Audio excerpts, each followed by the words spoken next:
ਸਤਿ ਸ਼੍ਰੀ ਅਕਾਲ। ਤੁਸੀਂ ਜੁੜੇ ਹੋਏ ਹੋ ਪੰਜਾਬੀ ਰੇਡੀਓ ਯੂਐਸਏ ਦੇ ਨਾਲ ਤੇ ਮੈਂ ਹਾਂ ਪ੍ਰਵੀਨ ਸ਼ਰਮਾ ਲੈ ਕੇ ਹਾਜ਼ਰ ਹਾਂ ਪ੍ਰੋਗਰਾਮ ਖਬਰ ਤੇ ਨਜ਼ਰ। ਖਬਰ ਤੇ ਨਜ਼ਰ ਪ੍ਰੋਗਰਾਮ ਦੇ ਵਿੱਚ ਕੀ ਅਹਿਮ ਤੇ ਕੀ ਖਾਸ ਖਬਰਾਂ ਨੂੰ ਲੈ ਕੇ ਚਰਚਾ ਕਰਨ ਦੇ ਲਈ ਜੁੜ ਚੁੱਕੇ ਨੇ ਪੰਜਾਬ ਤੋਂ ਪੱਤਰਕਾਰ ਦੀਪਕ ਸ਼ਰਮਾ ਚਨਾਰਥਲ ਜੀ। ਸ਼ਰਮਾ ਜੀ ਸਤਿ ਸ਼੍ਰੀ ਅਕਾਲ, ਸਵਾਗਤ ਹੈ ਜੀ ਪੰਜਾਬੀ ਰੇਡੀਓ ਯੂਐਸਏ ਤੇ। ਸਤਿ ਸ਼੍ਰੀ ਅਕਾਲ ਪ੍ਰਵੀਨ ਜੀ, ਸਾਰੇ ਦਰਸ਼ਕਾਂ ਨੂੰ ਸਰੋਤਿਆਂ ਨੂੰ ਮੇਰੀ ਪਿਆਰ ਭਰੀ ਸਤਿ ਸ਼੍ਰੀ ਅਕਾਲ ਜੀ। ਖਬਰ ਤੇ ਨਜ਼ਰ ਪ੍ਰੋਗਰਾਮ ਨੂੰ ਸਪਾਂਸਰ ਕਰਦੇ ਨੇ ਖਾਲਸਾ ਇੰਸ਼ੋਰੈਂਸ ਏਜੰਸੀ ਵਾਲੇ, ਜਿਨ੍ਹਾਂ ਤੋਂ ਤੁਸੀਂ ਹਰ ਤਰੀਕੇ ਦੀ ਇੰਸ਼ੋਰੈਂਸ ਲੈ ਸਕਦੇ ਹੋ। ਇੰਸ਼ੋਰੈਂਸ ਬਾਰੇ ਪਤਾ ਕਰਨ ਲਈ ਇਹਨਾਂ ਦਾ ਨੰਬਰ ਹੈ 468 272 2500। ਇਹ 1992 ਤੋਂ ਲਗਾਤਾਰ ਇੰਸ਼ੋਰੈਂਸ ਬਿਜ਼ਨਸ ਦੇ ਵਿੱਚ ਸ਼ਾਨਦਾਰ ਸੇਵਾਵਾਂ ਦੇ ਰਹੇ ਨੇ। ਓਬਾਮਾ ਕੇਅਰ, ਮੈਡੀਕੇਅਰ ਜਾਂ ਫਿਰ ਕਵਰਡ ਕੈਲੀਫੋਰਨੀਆ ਬਾਬਤ ਪਾਲਿਸੀ ਕਰਵਾਉਣ ਦੇ ਲਈ ਅੱਜ ਹੀ ਕਾਲ ਕਰੋ 468 272 2500 ਤੇ। ਟਰਕੀਆਨਾ ਇਮੀਗ੍ਰੇਸ਼ਨ ਲਾ ਫਰਮ ਵਾਲੇ ਜੇ ਟਰਕੀਆਨਾ ਟੋਨੀ ਟਰਕੀਆਨਾ ਦੇ ਨਾਲ ਤੁਸੀਂ ਯੂਐਸ ਇਮੀਗ੍ਰੇਸ਼ਨ ਬਾਬਤ ਕੋਈ ਵੀ ਸਲਾਹ ਕਰਨੀ ਹੈ, ਕੋਈ ਵੀ ਸਵਾਲ ਪੁੱਛਣਾ, ਤੇ ਇਹਨਾਂ ਦਾ ਨੰਬਰ ਹੈ 415 909 0503। ਗੁਰਦੀਪ ਸਿੰਘ ਬਿਰਦੀ ਕਲੋਬੀ, ਸਤਨਾਮ ਸਿੰਘ ਸ਼ੇਰਗਿੱਲ ਸਿਲਮਾ ਵਿਸਲਾ ਫੈਮਿਲੀ, ਕਾਬਲ ਸਿੰਘ ਫ੍ਰਿਜ਼ਨੋ, ਮਨਦੀਪ ਸਿੰਘ, ਸੰਦੀਪ ਕੌਰ ਸੈਨ ਹੋਜ਼ੇ, ਗੁਰਪਾਲ ਸਿੰਘ ਸੈਕਰਾਮੈਂਟੋ, ਸਰਬਜੀਤ ਸਿੰਘ ਸ਼ੋਕਰ ਟਰਲਕ ਤੇ ਕਮਲਜੀਤ ਸਿੰਘ ਮੱਖਣ ਦੌਲਤਪੁਰੀਆ ਸੈਂਟਰਲ ਵੈਲੀ ਤੋਂ। ਇਹਨਾਂ ਸਾਰੇ ਹੀ ਸਪਾਂਸਰਸ ਦਾ ਬਹੁਤ ਬਹੁਤ ਧੰਨਵਾਦ। ਤੇ ਜੇਕਰ ਤੁਸੀਂ ਵੀ ਪੰਜਾਬੀ ਰੇਡੀਓ ਯੂਐਸਏ ਦੇ ਇਹਨਾਂ ਪ੍ਰੋਗਰਾਮਾਂ ਨੂੰ ਸਪਾਂਸਰ ਕਰਨਾ ਚਾਹੁੰਦੇ ਹੋ ਤਾਂ ਸਟੂਡੀਓ ਦਾ ਨੰਬਰ ਹੈ 468 272 5200। ਅੱਜ ਦਾ ਇਹ ਖਬਰ ਤੇ ਨਜ਼ਰ ਪ੍ਰੋਗਰਾਮ ਸਾਲ 2024 ਦੀ 1 ਅਪ੍ਰੈਲ ਦਾ ਪ੍ਰੋਗਰਾਮ ਹੈ ਤੇ ਦਿਨ ਅੱਜ ਸੋਮਵਾਰ ਹੈ। ਸ਼ਰਮਾ ਜੀ, ਖਬਰਾਂ ਦੇ ਵੱਲ ਆਈਏ। ਸ਼ੁਰੂਆਤ ਕਰੀਏ ਕੌਮੀ ਰਾਜਧਾਨੀ ਦਿੱਲੀ ਤੋਂ। ਆਪ ਦੇ ਦੋ ਹੋਰ ਮੰਤਰੀਆਂ ਨੂੰ ਕਹਿੰਦੇ ਈਡੀ ਕਰੂਗੀ ਗ੍ਰਿਫਤਾਰ ਜੀ। ਬਿਲਕੁਲ ਜੀ, ਇਹ ਕੱਲ ਅਰਵਿੰਦ ਕੇਜਰੀਵਾਲ ਹੋਰਾਂ ਦਾ ਜਿਹੜਾ ਈਡੀ ਦਾ ਰਿਮਾਂਡ ਸੀ ਉਹ ਖਤਮ ਹੋਇਆ ਜੀ, ਤੇ ਈਡੀ ਨੇ ਦੁਬਾਰਾ ਉਹਨਾਂ ਨੂੰ ਜਦੋਂ ਪੇਸ਼ ਕੀਤਾ ਤੇ ਪੇਸ਼ ਕਰਨ ਤੋਂ ਬਾਅਦ ਉਹਨਾਂ ਨੂੰ ਮਾਨਯੋਗ ਅਦਾਲਤ ਨੇ ਜੁਡੀਸ਼ੀਅਲ ਹਿਰਾਸਤ ਦੇ ਵਿੱਚ ਭੇਜ ਦਿੱਤਾ ਅਗਲੇ 14 ਦਿਨਾਂ ਲਈ, 15 ਅਪ੍ਰੈਲ ਤੱਕ। ਸੋ ਉਸ ਸਮੇਂ ਦੇ ਦੌਰਾਨ ਤਕਰੀਰਾਂ ਹੋਈਆਂ, ਦੋ ਤਰ੍ਹਾਂ ਦੇ ਵਕੀਲ ਅਦਾਲਤ 'ਚ ਪੇਸ਼ ਹੋਏ ਤੇ ਬਹਿਸਬਾਜ਼ੀ ਹੋਈ। ਉਹਦੇ ਵਿੱਚੋਂ ਇਹ ਗੱਲ ਨਿਕਲ ਕੇ ਆਈ ਕਿ ਹੁਣ ਆਤਸ਼ੀ ਤੇ ਸੌਰਵ ਭਾਰਦਵਾਜ ਦਾ ਨੰਬਰ ਲੱਗ ਸਕਦਾ। ਅਸਲ 'ਚ ਪ੍ਰਵੀਨ ਜੀ, ਅਰਵਿੰਦ ਕੇਜਰੀਵਾਲ ਹੋਰਾਂ ਦੇ ਹਵਾਲੇ ਨਾਲ ਈਡੀ ਨੇ ਕਿਹਾ ਕਿ ਸਾਨੂੰ ਇਹ ਪੁੱਛਗਿੱਛ ਸਹਿਯੋਗ ਨਹੀਂ ਕਰ ਰਹੇ। ਠੀਕ ਹੈ ਜੀ। ਤੇ ਇਹ ਸਾਨੂੰ ਆਪਣੇ ਮੋਬਾਈਲਾਂ ਦਾ ਪਾਸਵਰਡ ਤੱਕ ਨਹੀਂ ਦੇ ਰਹੇ।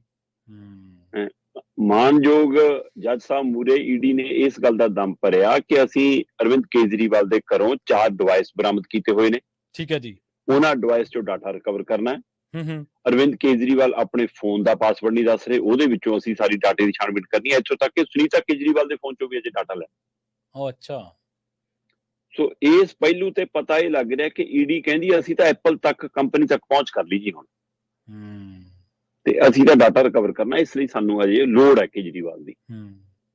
ਸੋ ਇਹ ਸਾਰੇ ਤਕਰਾਰ ਬਹਿਸ ਦੇ ਵਿੱਚ ਫਿਲਹਾਲ ਉਹਨਾਂ ਨੂੰ ਤਿਹਾੜ ਜੇਲ੍ਹ ਭੇਜਣ ਦਾ ਫੈਸਲਾ ਹੁੰਦਾ ਹੈ, ਜੁਡੀਸ਼ੀਅਲ ਹਿਰਾਸਤ 'ਚ ਭੇਜਣ ਦਾ ਫੈਸਲਾ ਹੁੰਦਾ। ਪਰ ਇਹ ਸਭ ਦੇ ਦਰਮਿਆਨ ਈਡੀ ਇੱਕ ਨੁਕਤਾ ਸਾਂਝਾ ਕਰਦੀ ਹੈ ਜੱਜ ਸਾਹਿਬ ਮੂਰੇ, ਤੇ ਉਹ ਨੁਕਤਾ ਹੈ ਵਿਜੇ ਨਾਇਰ ਨੂੰ ਲੈ ਕੇ।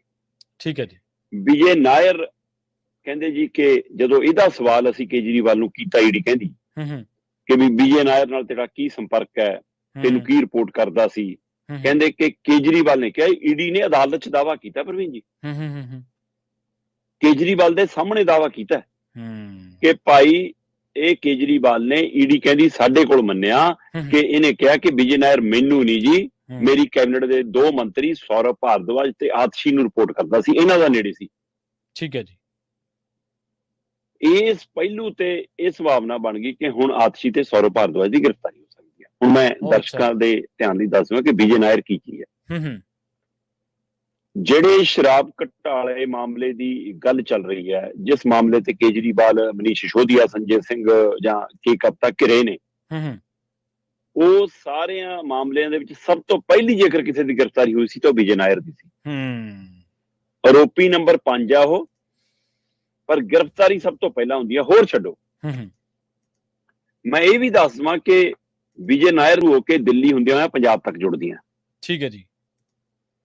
ਇਹ ਆਮ ਆਦਮੀ ਪਾਰਟੀ ਦੇ ਪ੍ਰਚਾਰ ਦਾ, ਇਵੈਂਟ ਮੈਨੇਜਮੈਂਟ ਦਾ, ਮੀਡੀਆ ਮੈਨੇਜਮੈਂਟ ਦਾ ਕੰਮ ਸਾਰਾ ਦੇਖਦਾ ਸੀ।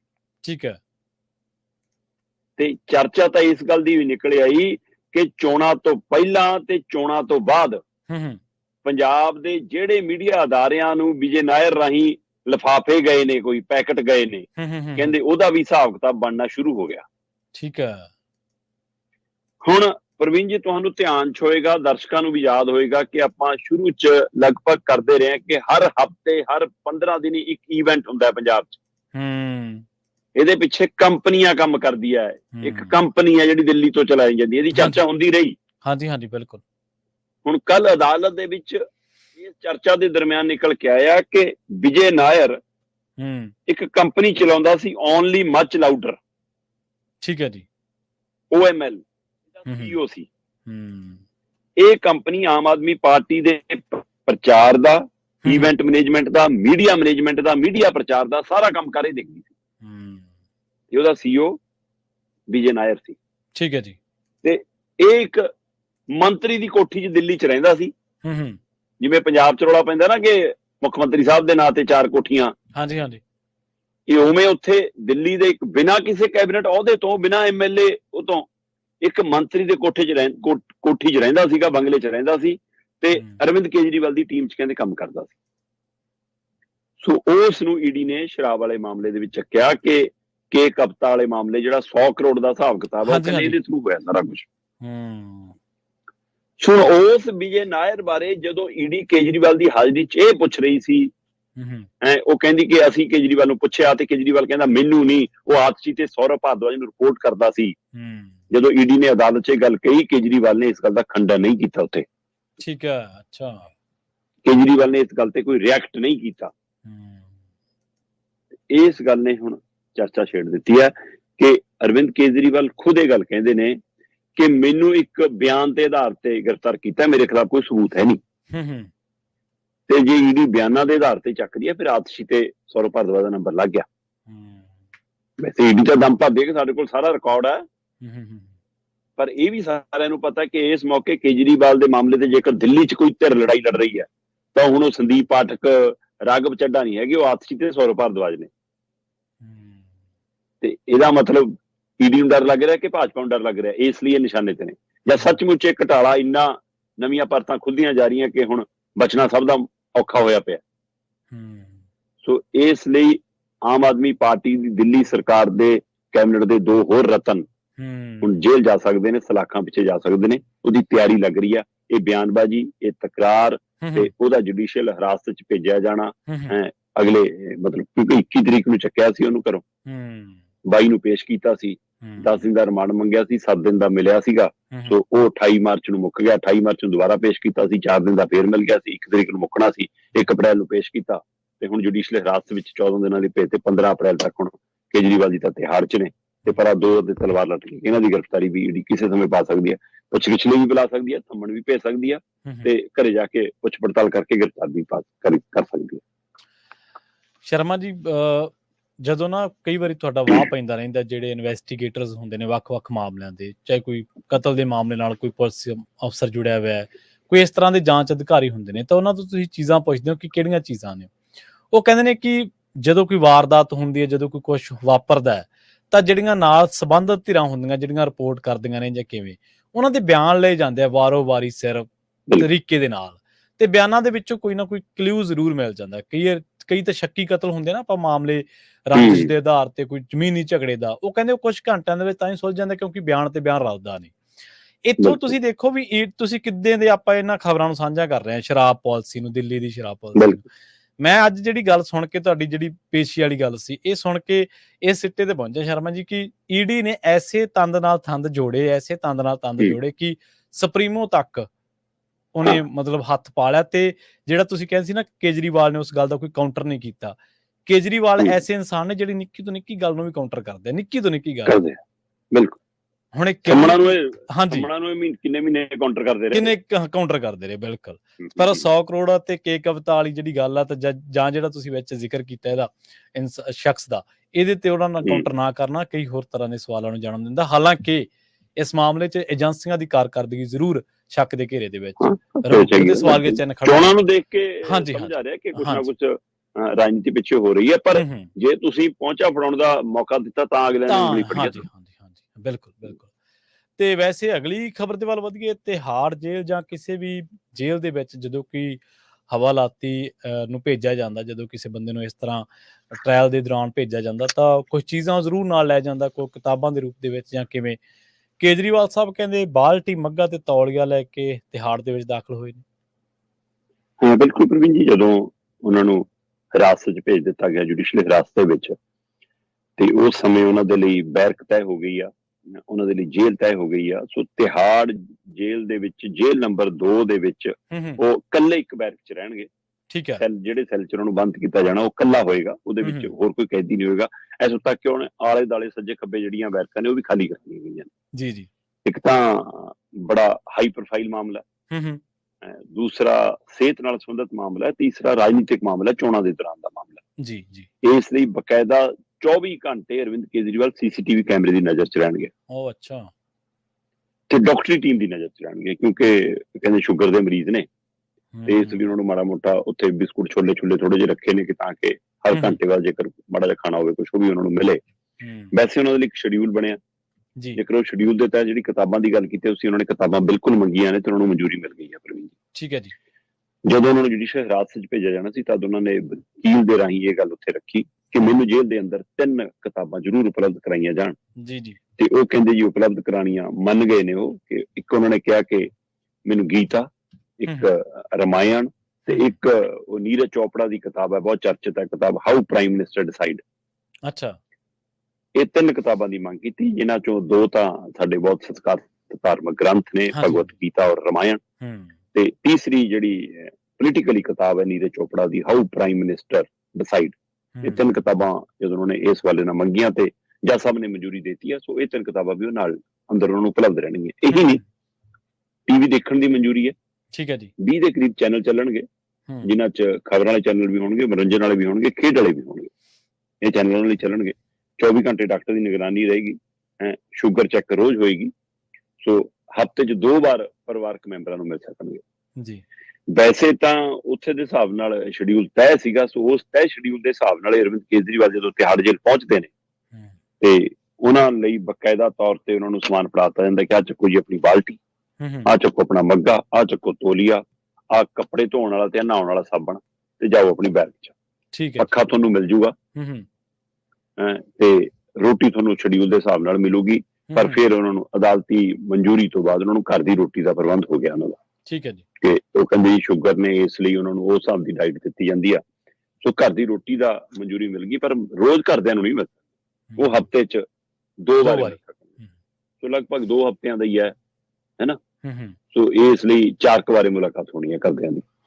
ਹਾਂ, ਜਿਹੜਾ ਸ਼ਡਿਊਲ ਤੈਅ ਹੋਇਆ ਉਹ ਇਹੀ ਹੈ ਕਿ ਜੇਲ੍ਹ ਨੰਬਰ 2 ਦੇ ਵਿੱਚ ਇਕੱਲੇ ਰਹਿਣਗੇ ਇੱਕ ਬੈਰਕ ਦੇ ਵਿੱਚ।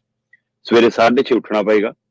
6:30 ਉੱਠਣ ਦੇ ਨਾਲ ਹੀ ਅਰਵਿੰਦ ਕੇਜਰੀਵਾਲ ਨੂੰ ਫਰੈਸ਼ ਹੋਣ ਤੋਂ ਬਾਅਦ ਨਾਸ਼ਤੇ ਦੇ ਰੂਪ ਦੇ ਵਿੱਚ ਚਾਹ, ਬ੍ਰੈਡ ਜਾਂ ਰਸ ਦੇ ਟੁਕੜੇ ਮਿਲਣਗੇ। ਉਹ ਤੋਂ ਬਾਅਦ 11 ਕੁ ਵਜੇ ਉਹਨਾਂ ਨੂੰ ਦੁਪਹਿਰ ਦੀ ਰੋਟੀ ਘਰੋਂ ਆਈ ਮਿਲਣੀ ਹੈ। ਜਿਹੜਾ ਵੈਸੇ ਜੇਲ੍ਹ ਦਾ ਸ਼ਡਿਊਲ ਹੈ ਉਹ 'ਚ ਤਾਂ ਦਾਲ, ਸਬਜ਼ੀ, 5 ਰੋਟੀਆਂ ਤੇ ਚੌਲ ਹੁੰਦੇ ਨੇ। ਸੋ ਹੁਣ ਘਰੋਂ ਵੀ ਉਹਨਾਂ ਦਾ ਲਗਭਗ ਖਾਣੇ ਦਾ ਸਿਸਟਮ ਇਹੋ ਜਿਹਾ, ਡਾਈਟ ਇਹੋ ਜਿਹੀ ਚੱਲ ਰਹੇਗਾ। ਠੀਕ ਹੈ ਜੀ। ਸੋ ਉਹ ਇਹ ਚੀਜ਼ਾਂ ਮਿਲਣਗੀਆਂ। ਫਿਰ 3 ਵਜੇ ਉਹਨਾਂ ਨੂੰ ਮਤਲਬ ਕਿ 3 ਵਜੇ ਤੱਕ ਤਾਂ ਬੈਰਕ 'ਚ ਰਹਿਣਾ ਪਏਗਾ। 3 ਵਜੇ ਤੋਂ ਬਾਅਦ ਉਹ ਬੈਰਕ ਤੋਂ ਬਾਹਰ ਵੀ ਆ ਸਕਦੇ ਨੇ। 3:30 ਵਜੇ ਚਾਹ, 2 ਬਿਸਕੁਟ ਮਿਲਣੇ ਉਹਨਾਂ ਨੂੰ, ਤੇ ਫਿਰ 4 ਵਜੇ ਉਹ ਆਪਣੇ ਵਕੀਲਾਂ ਨਾਲ ਮਿਲ ਸਕਦੇ ਨੇ। ਤੇ 5 ਵਜੇ ਤੋਂ ਬਾਅਦ 5:30 ਵਜੇ ਦੇ ਦਰਮਿਆਨ ਉਹਨੂੰ ਸ਼ਾਮ ਦੀ ਰੋਟੀ ਮਿਲ ਜਾਣੀ ਆ। ਉਹ ਵੀ ਸ਼ਡਿਊਲ ਆ, ਜਿਵੇਂ ਸਵੇਰੇ ਆਪਾਂ ਕਹਿੰਦੇ ਦਾਲ, ਸਬਜ਼ੀ, 5 ਰੋਟੀਆਂ ਤੇ ਚੌਲ। ਘਰੋਂ ਵੀ ਲਗਭਗ ਖਾਣਾ ਇਸੇ ਤਰ੍ਹਾਂ ਦਾ ਕਿਹਾ ਗਿਆ ਕਿ ਇਹੀ ਕੁਛ ਮਿਲਣਾ। ਸੋ ਇਹ ਸਾਰੇ ਤੋਂ ਬਾਅਦ ਫਿਰ ਉਹ ਆਪਣੀ ਬੈਰਕ ਦੇ ਵਿੱਚ ਜਾ ਕੇ, ਇਹ ਇੱਕ ਸ਼ਡਿਊਲ ਬਣਿਆ। ਪਰ ਥੋੜੇ ਯਾਦ ਹੋਣਾ, ਆਪਾਂ ਉਸ ਦਿਨ ਵੀ ਗੱਲ ਕਰ ਰਹੇ ਸੀ ਕਿ ਜਿਸ ਦਿਨ ਅਰਵਿੰਦ ਕੇਜਰੀਵਾਲ ਨੂੰ ਗ੍ਰਿਫਤਾਰ ਕੀਤਾ ਗਿਆ, ਉਸੇ ਦਿਨ ਸੁਖੇਸ਼ ਠੱਗ ਨੇ ਕਿਹਾ ਸੀ ਕਿ ਤਿਹਾੜ ਕਲੱਬ 'ਚ ਤੁਹਾਡਾ ਸਵਾਗਤ ਹੈ। ਹਾਂਜੀ ਹਾਂਜੀ ਹਾਂਜੀ, ਬਿਲਕੁਲ ਕਿਹਾ। ਅਰਵਿੰਦ ਕੇਜਰੀਵਾਲ ਦੇ 4 ਵੱਡੇ ਸਾਥੀ, ਵੈਸੇ ਤਾਂ 12-15 ਤੋਂ ਵੱਧ ਗ੍ਰਿਫਤਾਰੀਆਂ ਨੇ, 21 ਦੇ ਕਰੀਬ ਗ੍ਰਿਫਤਾਰੀਆਂ ਇਸ ਸਾਰੇ ਮਾਮਲੇ 'ਚ ਹੋ ਗਈਆਂ। ਪਰ ਜਿਹੜੇ ਕੇਜਰੀਵਾਲ ਦੇ ਸਾਥੀ ਮੰਨੇ ਜਾ ਰਹੇ ਨੇ ਇਸ ਮਾਮਲੇ 'ਚ, ਉਹ 4 ਪਹਿਲਾਂ ਹੀ ਤਿਹਾੜ ਜੇਲ੍ਹ 'ਚ ਨੇ, 5ਵੇਂ ਇਹ ਨੇ। ਤਿਹਾੜ ਜੇਲ੍ਹ ਦੇ ਵਿੱਚ ਜੇਲ੍ਹ ਨੰਬਰ 1 ਦੇ ਵਿੱਚ ਮਨੀਸ਼ ਸਿਸੋਦੀਆ। ਠੀਕ ਹੈ ਜੀ। ਤੇ ਹੁਣ ਜੇਲ੍ਹ ਨੰਬਰ 2 ਦੇ ਵਿੱਚ ਖੁਦ ਅਰਵਿੰਦ ਕੇਜਰੀਵਾਲ। ਜੇਲ੍ਹ ਨੰਬਰ 5 ਦੇ ਵਿੱਚ ਸੰਜੇ ਸਿੰਘ। ਜੇਲ੍ਹ ਨੰਬਰ 6 ਦੇ ਵਿੱਚ ਕੇ ਕਪਤਾ। ਜੇਲ੍ਹ ਨੰਬਰ 7 ਦੇ ਵਿੱਚ ਸਤਿੰਦਰ ਜੈਨ। ਸੋ ਇਹ ਤਾਂ ਸਿੱਧੇ ਹੈਗੇ ਹੀ ਹੈਗੇ ਨੇ। ਤੇ ਇਹ ਤੋਂ ਇਲਾਵਾ ਆਪਾਂ ਜਿਵੇਂ ਗੱਲ ਕਰ ਰਹੇ ਹਾਂ ਕਿ ਵਿਜੇ ਨਾਇਰ ਵੀ ਫੜਿਆ ਵਾ, ਸੋ ਆਰੋਪੀ ਨੰਬਰ 5 ਆ, ਪਰ ਗ੍ਰਿਫਤਾਰੀ ਸਭ ਤੋਂ ਪਹਿਲਾਂ ਉਹਦੀ ਪੈਂਦੀ ਆ। ਸੋ ਇਹ ਸਾਰੀ ਹੁਣ ਲੰਬੀ ਆ, ਤੇ ਇਹਦੇ ਲਈ ਕੇਜਰੀਵਾਲ ਦੇ ਲਈ ਹੁਣੇ ਮੁਸ਼ਕਲ ਦੀ ਘੜੀ ਵੀ ਹੈ, ਔਖੀ ਘੜੀ ਵੀ ਹੈ। ਤੇ ਜਿਸ ਕਦਰ ਪਹਿਲਿਆਂ ਨੂੰ ਅਜੇ ਤੱਕ ਜ਼ਮਾਨਤਾਂ ਨਹੀਂ ਮਿਲੀਆਂ, ਉਸ ਕਦਰ ਇਸ ਮਾਮਲੇ 'ਚ ਕੇਜਰੀਵਾਲ ਨੂੰ ਵੀ ਲੱਗ ਰਿਹਾ ਕਿ ਮੈਨੂੰ ਜ਼ਮਾਨਤ ਮਿਲਣੀ ਮੁਸ਼ਕਿਲ ਹੈ। ਇਹਦਾ ਮਤਲਬ ਚੋਣਾਂ ਲੰਘਾ ਦੇਣੀਆਂ ਨੇ। ਇਹ ਸੱਚਮੁੱਚ ਇਸ ਹਵਾਲੇ ਨਾਲ ਲੰਘਣਗੀਆਂ ਕਿ ਘੁਟਾਲਾ ਐਡਾ ਬੜਾ, ਜਾਂ ਡਰ ਲੱਗਦਾ ਭਾਜਪਾ ਨੂੰ ਕਿ ਹਾਂ ਕੇਜਰੀਵਾਲ ਬਾਹਰ ਆਊਗਾ ਤਾਂ ਪ੍ਰਚਾਰ ਵੀ ਹੋਊਗਾ, ਇਸ ਲਈ ਅਜੇ ਰੋਕੀ ਰੱਖੋ ਅੰਦਰ। ਸੋ ਰਾਜਨੀਤੀ ਦਾ ਵੀ ਹਿੱਸਾ ਲੱਗਦਾ। ਜੀ ਜੀ। ਤੇ ਅਗਲੀ ਖਬਰ ਦੇ ਵੱਲ ਵਧੀਏ ਸ਼ਰਮਾ ਜੀ, ਗੱਲ ਕਰੀਏ ਕੇਜਰੀਵਾਲ ਦੇ ਹੱਕ ਦੇ ਵਿੱਚ ਜਿਹੜੀ ਰੈਲੀ ਹੋਈ ਸੀ ਗ੍ਰਿਫਤਾਰੀ ਦੇ ਵਿਰੋਧ ਦੇ ਵਿੱਚ 31 ਮਾਰਚ ਵਾਲੀ। ਕਹਿੰਦੇ ਉਸ ਰੈਲੀ ਦੇ ਵਿੱਚ ਇਹਨਾਂ ਕੋਈ ਜਲੌ ਨਹੀਂ ਦਿਸਿਆ ਜਿਹੜਾ ਪਹਿਲਾਂ ਸੋਚਿਆ ਜਾ ਰਿਹਾ ਸੀ, ਕਿਆਸਿਆ ਜਾ ਰਿਹਾ ਸੀ।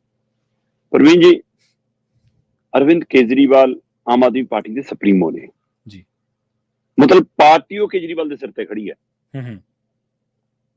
ਹੋਰ ਜਿਹੜੇ ਪੂਰੇ ਥੰਮ ਸੀਗੇ ਉਹ ਥੰਮ ਤਾਂ ਪਹਿਲਾਂ ਹੀ ਢਾਟੇਰੀ ਕਰਕੇ ਕੇਜਰੀਵਾਲ ਨੇ ਇਕੱਲੇ ਆਪਣੇ ਸਿਰ ਤੇ ਹੀ ਰੱਖ ਲਿਆ ਕਿ ਮੈਂ ਹੀ ਚੱਕੀ ਫਿਰਦਾ ਸਜਾ ਨਾ ਇਹ ਜੀ। ਬਿਲਕੁਲ। ਸੋ ਹੁਣ ਕੇਜਰੀਵਾਲ ਇਹ ਕਰ ਗਏ ਤੇ ਉਸ ਤੋਂ ਬਾਅਦ ਪਾਰਟੀ ਤੇ ਤਾਂ ਖਤਰਾ ਮੰਡਰਾ ਹੀ ਰਿਹਾ, ਪਰ ਉਹਨਾਂ ਦੇ ਸੁਪਰੀਮੋ ਦੇ ਹੱਕ ਦੇ ਵਿੱਚ ਉਹਨਾਂ ਨੂੰ ਬਚਾਉਣ ਦੇ ਲਈ ਜਾਂ ਚੋਣ ਮੁਹਿੰਮ ਭਖਾਉਣ ਦੇ ਲਈ ਇੰਡੀਆ ਗੱਠਜੋੜ ਦੇ ਬੈਨਰ ਥੱਲੇ ਦਿੱਲੀ ਦੇ ਰਾਮਲੀਲਾ ਮੈਦਾਨ 'ਚ ਇੱਕ ਰੈਲੀ ਕੀਤੀ ਜਾਂਦੀ ਹੈ।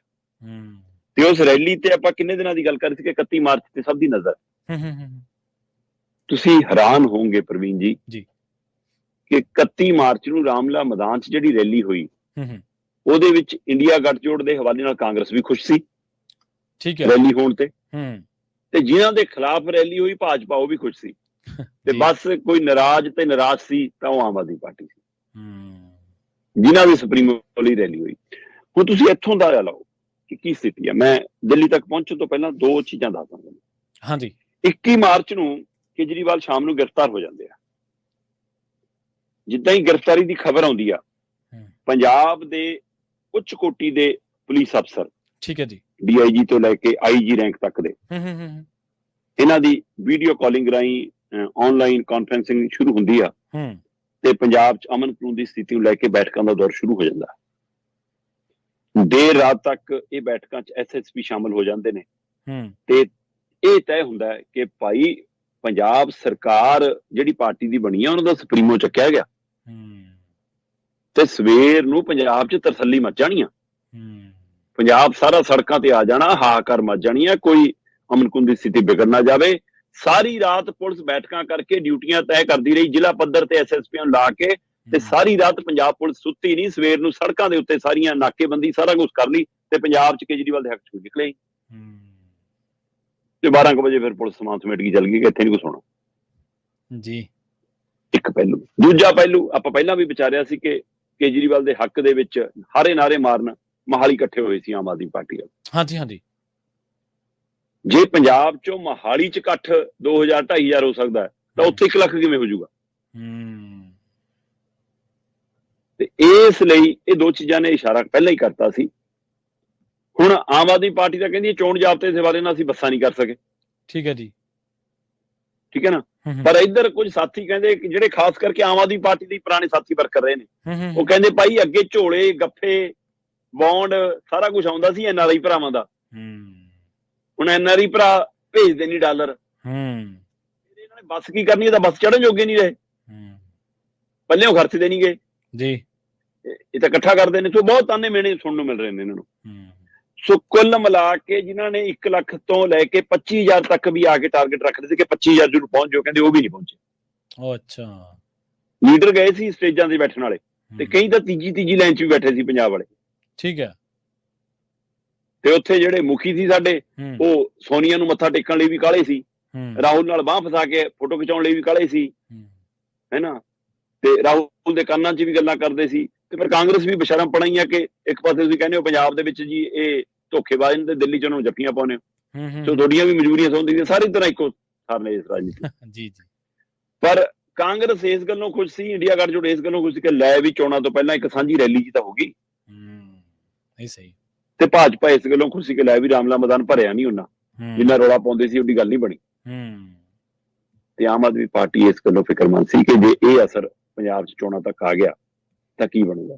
ਪ੍ਰਵੀਨ ਜੀ, ਜਿੰਨੇ ਕੁ ਗਏ MLA 1-2 ਨੂੰ ਆਪਣੀ ਗੱਡੀਆਂ 'ਚ ਬਿਠਾ ਕੇ ਲੈ ਗਏ, 2-2 4-4 ਹੋਰ ਚੇਅਰਮੈਨ ਫੇਅਰਮੈਨ ਜਿਨ੍ਹਾਂ ਨੇ ਬਣਨਾ ਹੈ ਜਾਂ ਬਣ ਗਏ, ਉਹ ਉਹਨਾਂ ਦੀ ਗੱਡੀਆਂ ਗਈਆਂ, ਕੋਈ ਬੱਸ ਚੜ੍ਹ ਕੇ ਗਿਆ ਤੇ ਕੋਈ ਰੇਲ ਲੈ ਕੇ ਗਿਆ, ਪਰ ਕੋਈ ਕਾਫਲਾ ਨਹੀਂ ਗਿਆ। ਜਿਹੜੇ ਆਪ ਮਾਰੇ ਆਮ ਆਦਮੀ ਪਾਰਟੀ ਦੀਆਂ ਰੈਲੀਆਂ ਚਾਹੁੰਦੇ ਸੀ, ਆਪ ਮਾਰੇ ਆਮ ਆਦਮੀ ਪਾਰਟੀ ਦੇ ਰੋਡ ਸ਼ੋਅ ਚਾਹੁੰਦੇ ਸੀ, ਉਹ ਦਿੱਲੀ ਨਹੀਂ ਆਪਣੀ ਜੀ। ਸੋ ਇਸ ਗੱਲ ਨੂੰ ਲੈ ਕੇ ਜ਼ਰੂਰ ਫਿਕਰਮੰਦ ਹਾਂ। ਦਿੱਲੀ ਤੋਂ ਆਮ ਆਦਮੀ ਪਾਰਟੀ ਦਾ ਵਰਕਰ ਨਿਕਲਿਆ, ਦਿੱਲੀ ਤੋਂ ਇੰਡੀਆ ਗੱਠਜੋੜ ਦੇ ਤਹਿਤ ਹੋਰ ਪਾਰਟੀਆਂ ਦੇ ਵਰਕਰ ਨਿਕਲੇ, ਕਾਂਗਰਸ ਵੱਡੀ ਗਿਣਤੀ 'ਚ ਉਹਨਾਂ ਦੇ ਵਰਕਰ ਆਏ, ਪਰ ਤਾਂ ਵੀ ਉਹਨਾਂ ਦੇ ਵਰਕਰਾਂ ਦੇ ਆਉਣ ਨਾਲ ਵੀ ਰੈਲੀ ਉਹੀ ਜਿਹੀ ਠੀਕ ਠਾਕ ਰੈਲੀ ਰਹੀ। ਤੇ ਠੀਕ ਠਾਕ ਦਾ ਮਤਲਬ ਇਹ ਹੁੰਦਾ ਕਿ ਨਾ ਫੇਲ ਨਾ ਪਾਸ, ਬਸ ਕੰਪਾਰਟਮੈਂਟ ਜੀ ਆਈ ਆ। ਸੋ ਕੰਪਾਰਟਮੈਂਟ ਵਾਲੀ ਰੈਲੀ ਸੀ ਜੀ ਬਿਲਕੁਲ। ਪਰ ਸ਼ਰਮਾ ਜੀ ਗੱਲ ਇਹ ਹੈ ਨਾ ਕਿ ਪੰਜਾਬ ਦੇ ਵਿੱਚੋਂ ਜੇ ਲੋਕਾਂ ਦਾ ਤਾਂ ਬਹੁਤ ਦੂਰ ਦੀ ਗੱਲ ਆ ਨਿਕਲਣਾ, ਪਰ ਤੁਸੀਂ ਇੱਕ ਦਿਨ ਖਬਰ ਤੇ ਨਜ਼ਰ ਪ੍ਰੋਗਰਾਮ ਦੇ ਵਿੱਚ ਜਾਣਕਾਰੀ ਦਿੱਤੀ ਸੀ ਕਿ ਕੇਜਰੀਵਾਲ, ਮੋਦੀ ਨੂੰ ਕੇਜਰੀਵਾਲ ਦਾ ਡਰ, ਉਹ ਡੀਪੀ ਜਿਹੜੀ ਉਹ ਜੇਲ੍ਹ ਦੀਆਂ ਸਲਾਖਾਂ ਪਿੱਛੇ ਦਿਖਾਈ ਦੇ ਰਹੇ, ਉਹ ਸਾਰੇ ਵਿਧਾਇਕਾਂ ਨੇ ਨਹੀਂ ਲਾਈ। ਹੁਣ ਵਿਧਾਇਕ ਨਾਲੋਂ ਤੋਂ ਉੱਪਰਲੀ ਪੋਸਟ ਸਰਕਾਰ ਦੇ ਵਿੱਚ ਕੋਈ ਹੈ ਨਹੀਂ ਗੀ, ਕਿਉਂਕਿ ਬਾਕੀਆਂ ਕੋਲੇ ਤਾਂ ਕਿਸੇ ਕੋਲੇ ਸੋਸ਼ਲ ਮੀਡੀਆ ਹੈ, ਕਿਸੇ ਕੋਲੇ BC ਵਿੰਗ ਹੈ, ਕਿਸੇ ਕੋਲੇ ਜਰਨਲ ਹੈ, ਕਿਸੇ ਕੋਲੇ ਔਰਤਾਂ ਵਾਲਾ ਹੈ। ਹੁਣ ਸਭ ਤੋਂ ਜ਼ਿਆਦਾ ਜੇਕਰ ਸੰਵਿਧਾਨਕ ਤੌਰ ਤੇ ਚੁਣਿਆ ਹੋਇਆ ਕੋਈ ਨੁਮਾਇੰਦਾ ਹੈ ਸਰਕਾਰ ਪੱਧਰ ਤੇ ਜਾਂ ਵੈਸੇ ਇਕਾਈ ਪੱਧਰ ਤੇ ਉਹ ਤਾਂ ਸਭ ਤੋਂ ਵੱਡੀ ਗੱਲ ਵਿਧਾਇਕ ਹੈ। ਤੇ ਜੇਕਰ ਉਹ ਨਹੀਂ ਲਾ ਰਹੇ ਤਾਂ ਉਹਦਾ ਕਾਡਰ ਦੇ ਵਿੱਚ ਮੈਸੇਜ ਕੀ ਜਾ ਰਿਹਾ ਹੋਊਗਾ, ਕੀ ਜਾ ਰਿਹਾ। ਤੇ 2 ਸਾਲਾਂ ਦੇ ਵਿੱਚ ਹੀ ਐਡੀ ਵੱਡੀ ਡਿਮੋਰਲਾਈਜ਼ ਹੋ ਜਾਣਾ ਕਾਡਰ ਨੇ ਆਪਣੇ ਆਪ, ਇਹ ਬਹੁਤ ਵੱਡੇ ਸਵਾਲ ਖੜੇ ਕਰਦਾ ਹੈ। ਸ਼ਰਮਾ ਜੀ ਦੇਖੋ, ਜੋ ਮਰਜ਼ੀ ਹੈ, ਪਰ ਪੰਜਾਬੀਆਂ ਨੇ ਮੱਤੇਵਾੜਾ ਦਾ ਮੋਰਚਾ ਇਸੇ ਸਰਕਾਰ ਦੇ ਵਿੱਚ ਲਾਇਆ, ਮੱਤੇਵਾੜਾ ਜੰਗਲ ਦੇ ਨੂੰ ਬਚਾਉਣ ਦੀ ਗੱਲ। ਜ਼ੀਰੇ ਮੋਰਚੇ ਬਾਰੇ ਆਪਾਂ ਚਰਚਾ ਲਗਾਤਾਰ ਕਰਦੇ ਰਹੇ, ਲਤੀਫਪੁਰੇ ਬਾਰੇ ਆਪਾਂ ਚਰਚਾ ਲਗਾਤਾਰ ਕਰਦੇ ਰਹੇ, ਮੋਹਾਲੀ ਬੰਦੀ ਸਿੰਘਾਂ ਦੀ ਰਿਹਾਈ ਬਾਰੇ ਆਪਾਂ ਚਰਚਾ ਲਗਾਤਾਰ ਕਰਦੇ ਰਹੇ, ਤੇ ਸ਼ੰਭੂ ਤੇ ਇਸ ਵੇਲੇ ਖਨੌਰੀ ਜਿਹੜੇ। ਸੋ ਇਹਨੇ ਸਰਕਾਰਾਂ ਨੂੰ ਮੈਨੂੰ ਲੱਗਦਾ ਪ੍ਰਵੀਨ ਜੀ, ਇਹਨਾਂ ਨੂੰ ਇਹ ਲੱਗਦਾ ਕਿ ਅਸੀਂ ਇਹਨਾਂ ਚੀਜ਼ਾਂ ਨੂੰ ਇਗਨੋਰ ਕਰਕੇ ਲੋਕਾਂ ਨੂੰ ਭੁਲਾ ਦਾਂਗੇ। ਹਾਂਜੀ ਹਾਂਜੀ ਬਿਲਕੁਲ, ਪਰ ਇਹ ਉਹਦੇ ਹੀ ਅਸਰ ਨੇ ਜਿਹੜੇ ਦਿਖ ਰਹੇ ਨੇ। ਹਾਂ ਬਿਲਕੁਲ। ਦੇਖੋ, ਇਹ ਪੰਜਾਬ, ਆਪਾਂ ਹਮੇਸ਼ਾ ਇਹ ਗੱਲ ਕਰਦੇ ਹੁੰਦੇ ਸ਼ਰਮਾ ਜੀ ਕਿ ਪੰਜਾਬ ਦੀ ਤਸਵੀਰ ਵੱਖਰੀ ਹੈ, ਇਹ ਸੱਤਾ ਨੂੰ ਕੁਝ ਹੋਰ ਤਰੀਕੇ ਨਾਲ ਲੈਣ ਵਾਲੇ ਲੋਕ ਹੈ। ਇਹ ਨਹੀਂ ਗਾ ਕਿ ਸੱਤਾ ਨੂੰ ਜਾਂ ਜਿਹੜਾ ਤਕੜਾ ਬੰਦਾ ਉਹਦੇ ਪੈਰੀਂ ਡਿੱਗਣਗੇ ਜਾਂ ਉਹਦੀ ਚਾਪਲੂਸੀ ਕਰਨਗੇ, ਖੁਸ਼ਾਮਦ ਕਰਨਗੇ, ਉਹਨੂੰ ਲਲਕਾਰਨਾ ਜਾਣਦੇ ਆ। ਇਹ ਲਲਕਾਰਨ ਵਾਲੇ ਲੋਕ ਆ, ਇਹ ਜ਼ਬਰ ਦੇ ਮੂਹਰੇ ਝੁਕਣ ਵਾਲੇ ਲੋਕ ਨਹੀਂ ਹੈਗੇ, ਅੜਨ ਵਾਲੇ ਲੋਕ ਆ। ਸੋ ਇਹਦੀ ਜਿਹੜੀ ਪਾਰਟੀ ਜਾਂ ਜਿਹੜਾ ਵੀ ਆਗੂ ਇਹਨਾਂ ਦੀ ਤਸਵੀਰ ਨੂੰ ਸਮਝ ਸਕਿਆ, ਉਹ ਇਹਨਾਂ ਨੂੰ ਹੈਂਡਲ ਵੀ ਕੀਤਾ। ਇਹ ਨਹੀਂ ਗੱਲ ਕਿ ਸਾਰੇ ਫੇਲ ਹੀ ਹੋਏ ਨੇ, ਪਾਸ ਵੀ ਬੜੇ ਹੋਏ ਨੇ, ਰਾਜ ਵੀ ਬਥੇਰਿਆਂ ਨੇ ਕੀਤਾ, ਪਰ ਅਸਲ ਦੇ ਵਿੱਚ ਇਸ ਤਰ੍ਹਾਂ ਦੇ ਨਾਲ ਪੰਜਾਬ ਨੂੰ ਚਲਾਉਣਾ ਔਖਾ ਜਿਸ ਤਰ੍ਹਾਂ ਦੂਜੇ ਸੂਬਿਆਂ ਦੀ ਰਾਜਨੀਤੀ ਚੱਲਦੀ ਹੈ, ਟੈਕਟਿਕਸ ਨਾਲ। ਪ੍ਰਵੀਨ ਜੀ ਪੰਜਾਬ 'ਚ ਇਸ ਗੱਲ ਦੀਆਂ ਵੀ ਚਰਚਾਵਾਂ ਹੋਣ ਲੱਗੀਆਂ ਨੇ ਕੁਝ ਖਾਸ ਚੁਣਿੰਦਾ ਵਰਗਾਂ ਦੇ ਵਿੱਚ, ਕਿ ਜਿਸ ਕਦਰ ਦਾ ਪੁਲਿਸ ਦਾ ਵਿਵਹਾਰ ਹੈ ਹੁਣ, ਖਾਸ ਕਰ ਇਨਕਾਊਂਟਰ ਜੇ ਚੱਲੇ ਨੇ, ਜਿਵੇਂ ਕੁਝ ਗੈਂਗਸਟਰਾਂ ਹੈ ਨਾ ਕੰਟਰੋਲ ਕਰਨ ਦੇ ਹਵਾਲੇ ਨਾਲ, ਮਤਲਬ ਕਿ ਉਹਦੇ ਹੋਰ ਤਰੀਕੇ ਵੀ ਹੈਗੇ ਨੇ। ਸੋ ਪਰ ਜਿਹੜਾ ਇਹ ਤਰੀਕਾ ਕਹਿੰਦੇ ਸਮੇਂ ਸੜੀਆਂ ਵਾਲਾ ਤਰੀਕਾ, ਤੇ ਇਸ ਗੱਲ ਦੀਆਂ ਵੀ ਪੰਜਾਬ ਦੇ ਕਈ ਵਰਗਾਂ 'ਚ ਚਰਚਾਵਾਂ ਚੱਲੀਆਂ ਨੇ ਕਿ ਕਿਤੇ ਗੁਪਤ ਤਰੀਕੇ ਵਜੋਂ ਸਲਾਹਕਾਰ ਤਾਂ ਨਹੀਂ ਬਣ ਗਿਆ ਇਹਨਾਂ ਦਾ। ਬਿਲਕੁਲ ਸਹੀ, ਬਿਲਕੁਲ ਜੀ।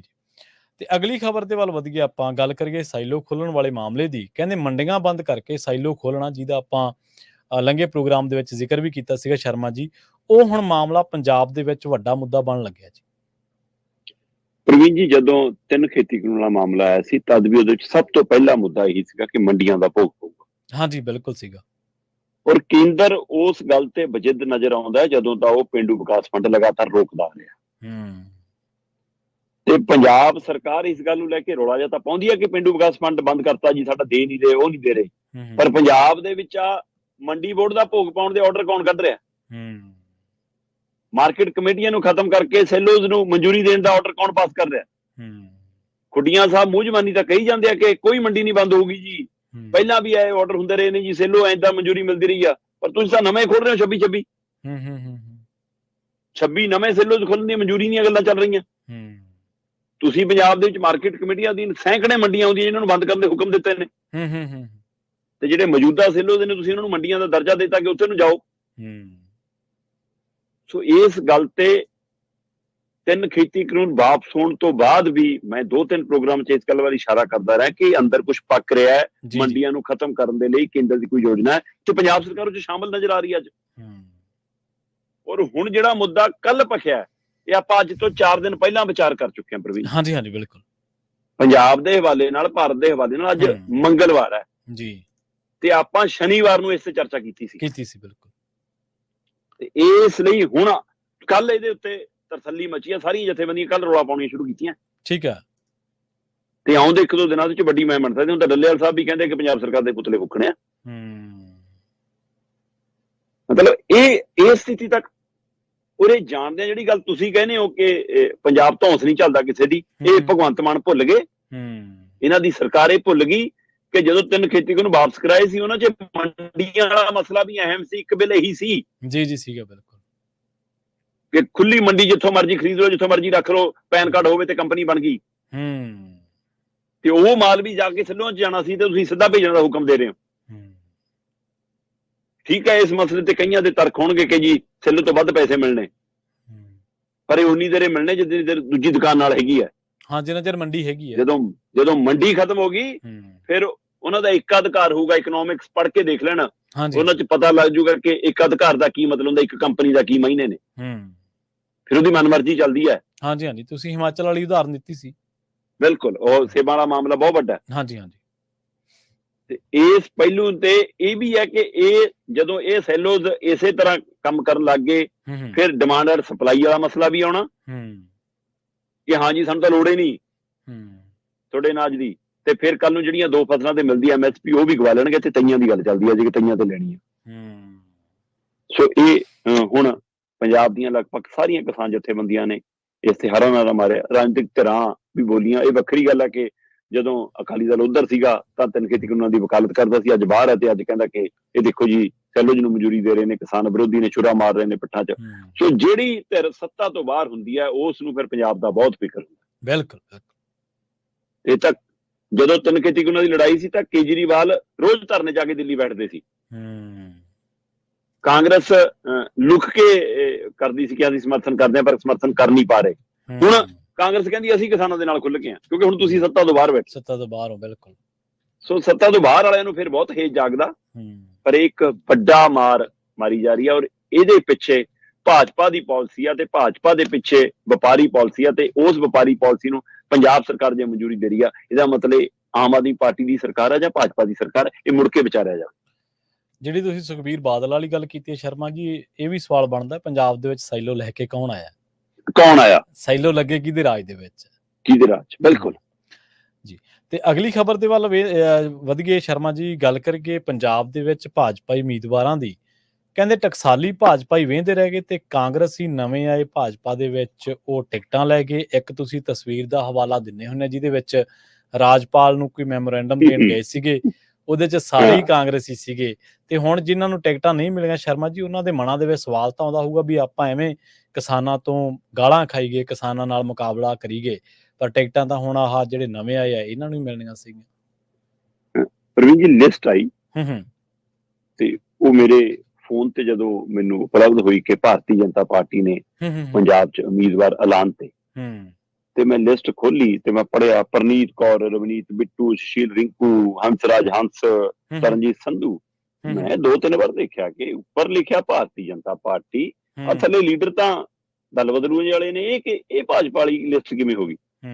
ਅਖੀਰ 'ਚ ਜਾ ਕੇ 6ਵੇਂ ਨੰਬਰ ਤੇ ਇੱਕ ਨਾਂ ਲੱਭਿਆ ਮੈਨੂੰ, ਦਿਨੇਸ਼ ਬੱਬੂ। ਠੀਕ ਹੈ ਜੀ। ਮੈਂ ਕਿਹਾ ਅੱਛਾ, ਇੱਕ ਤਾਂ ਕੈਡਰ ਦਾ ਹੈਗਾ ਬੰਦਾ ਉਹਨਾਂ ਦਾ। ਹਾਂਜੀ। ਸੋ ਇਹ ਭਾਰਤੀ ਜਨਤਾ ਪਾਰਟੀ, ਬਿਲਕੁਲ ਤੁਸੀਂ ਦੁਰਸਤ ਫਰਮਾਇਆ ਕਿ ਭਾਜਪਾ ਦਾ ਪੰਜਾਬ ਦਾ ਉਹ ਵਰਕਰ, ਉਹ ਲੀਡਰ ਸੋਚਦਾ ਹੋਣਾ ਜਿਹੜਾ ਕਹਿੰਦਾ ਕਿ ਸਾਨੂੰ ਪਤਾ ਤਾਂ ਸੀ ਜੀ ਕਿ 3 ਖੇਤੀ ਕਾਨੂੰਨ ਗਲਤ ਨੇ, ਪਰ ਅਸੀਂ ਮੋਦੀ ਜੀ ਤੁਹਾਡਾ ਝੰਡਾ ਵੀ ਚੱਕੀ ਫਿਰੀ ਗਏ, ਛਿੱਤਰ ਵੀ ਖਾਦੇ, ਕੱਪੜੇ ਵੀ ਫੜਾਏ, ਹੈਨਾ, ਗੋਹਾ ਵੀ ਸਟਾਇਆ, ਗਾਲਾਂ ਵੀ ਖਾਧੀਆਂ। ਹਾਂਜੀ। ਤੇ ਬਾਅਦ ਚੋਂ ਟਿਕਟਾਂ ਲੈਣ ਵਾਲੀ ਉਹ ਆ ਗਏ ਜਿਹੜੇ ਉਸ ਸਮੇਂ ਕਹਿੰਦੇ ਸੀ ਕਿ ਮੋਦੀ ਭਜਾਓ। ਹਾਂਜੀ। ਇਹ ਕਹਿੰਦੇ ਸੀ ਮੋਦੀ ਭਜਾਓ, ਦੇਸ਼ ਭਜਾਓ। ਹੁਣ ਟਿਕਟਾਂ ਭਾਜਪਾ ਕਹਿੰਦੀ ਲਈ ਬੈਠੇ ਨੇ।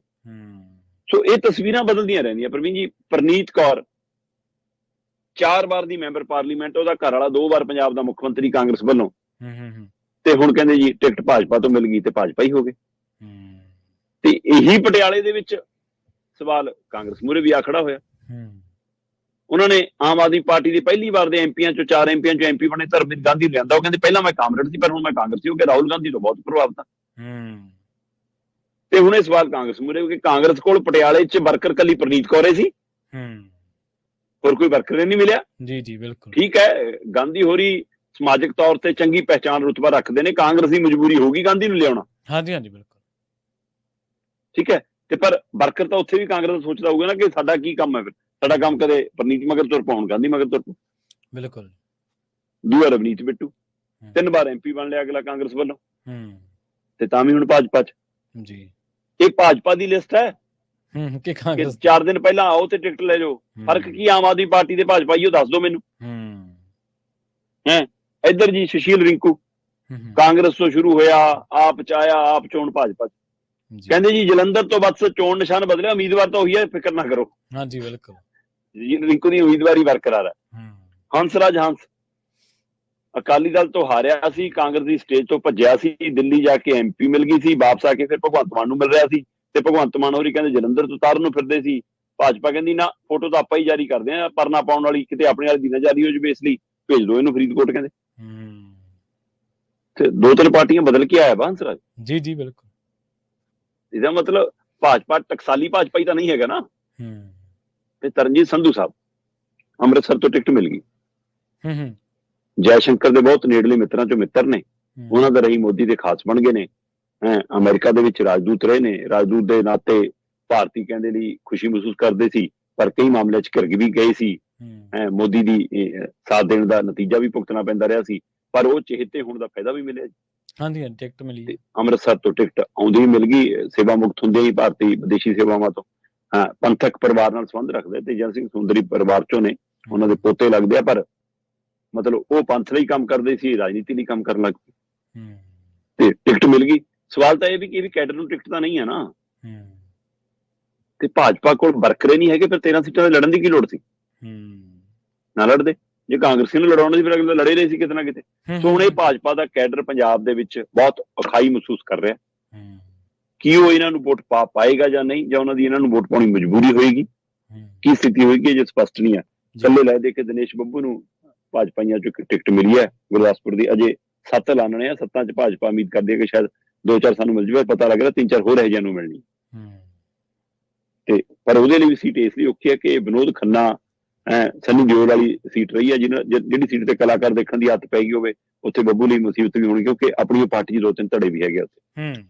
ਬਿਲਕੁਲ ਜੀ। ਸ਼ਰਮਾ ਜੀ, ਇਹਨਾਂ ਖਾਸ ਖਬਰਾਂ ਤੇ ਖਾਸ ਜਾਣਕਾਰੀਆਂ ਦੇ ਲਈ ਤੁਹਾਡਾ ਬਹੁਤ ਬਹੁਤ ਧੰਨਵਾਦ ਜੀ। ਬਹੁਤ ਸ਼ੁਕਰੀਆ ਜੀ।